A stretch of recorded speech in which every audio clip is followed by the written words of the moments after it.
this video, I'm going to be talking about the negative effects of green tea on iron handling as well as the lysosomal membrane. So if you've seen my other videos, you already know what the lysosome is and what it does. But in this video, I'm going to break down exactly what happens with excessive green tea and also on SCARA5, SCARA5, and how SCARA5 is involved in this. So green tea is rich in catechins such as EGCG, EGC, and ECG, and it has iron-related actions that strongly chelates iron or Fe3 iron by the catechins in green tea, therefore reducing intestinal iron absorption and then reducing labile iron pool. But with excessive intake of green tea, iron is not simply removed, it becomes mislocalized, especially in macrophages and epithelial cells. Okay, so SCARA5 is important in macrophages, epithelial and stromal cells, and renal proximal tubule cells. And its normal functions of SCARA5 is binding FTL-rich ferritin and then delivers ferritin-bound iron to lysosomes. So excess green tea leads to SCARA5 dysregulation, where excess catechins in the green tea alter the iron handling. The cells sense functional iron deficiency. Compensatory upregulation of SCARA5 and ferritin uptake pathways. Ferritin endocytosis goes up, and then lysosomal iron loading. So this creates a paradox. Low cytosolic iron, but iron overloaded lysosomes. And then there is lysosomal membrane peroxidation, and lysosomes are vulnerable to acidic pH, which favors Fe3 iron and then Fe2 iron. But then Fe2 iron drives phenton chemistry. So the result is iron and then H2O2 and then lipid peroxidation and then lysosomal membrane destabilization. And green tea worsens lysosomal membrane peroxidation at high concentrations. Catechins become pro-oxidant inside the lysosomes. So it's not cytosolic antioxidant behavior, it's compartment-specific toxicity because of oxidation of lysosomal membrane lipids and oxidation of cathepsin-regulating thiols. Okay, so according to some studies, this leaking of the cathepsins out of the lysosomes could push cancer cells towards apoptosis because the cancer cells, they are already stressed from oxidative damage and reactive oxygen species. There are some other consequences of LMP, so leakage of cathepsins, redox active iron, activation of NLRP3 inflammasome, also mitochondrial reactive oxygen species. So that could lead to mitochondrial dysfunction. And if there is mitochondria damage, then that could also mean that less ATP for immune cells. And as I've said in many other videos, the immune cells, the immune system needs a high amount of ATP.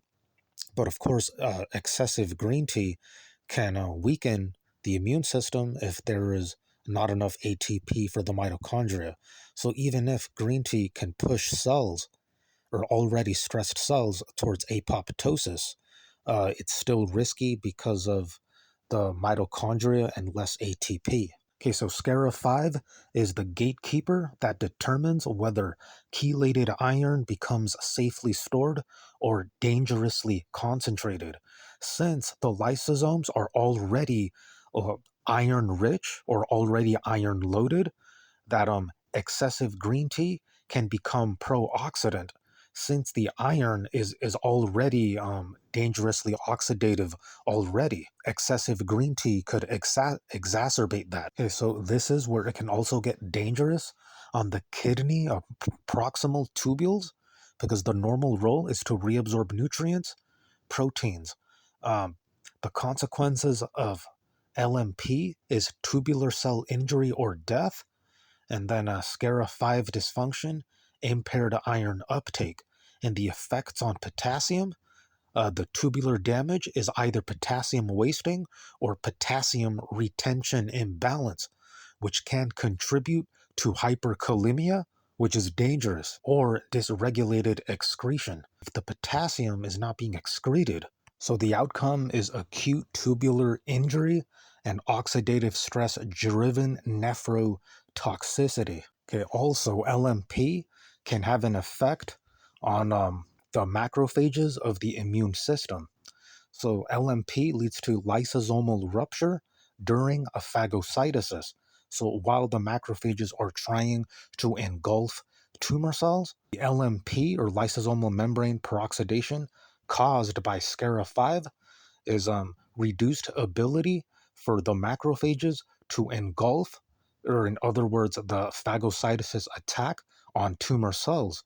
Therefore, frustrated phagocytosis, because macrophages' normal role is to clear debris, to clear pathogens, and clear tumor cells, as well as iron recycling from dead cells.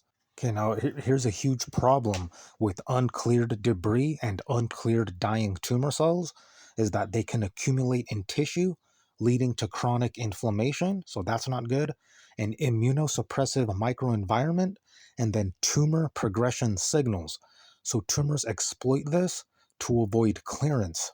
Okay, now also how excessive green tea affects the thyroid follicular cells. The normal role of those cells is to produce thyroid hormones T3 and T4, and they require iodine uptake and lysosomal processing of thyroglobulin. But the effects of LMP disrupt thyroid globulin processing. Therefore, as a result of less thyroglobulin, a less production of thyroid hormones T3, T4. If there is a less production of thyroid hormones, then there is also a reduction in T cell proliferation and a reduction in macrophages. So therefore, the tumor progression by the kidney injury from previous will make that even worse if the tumors are progressing in numbers, but and then the T cell numbers and macrophage numbers are also going down at the same time because of a reduced T3 and T4.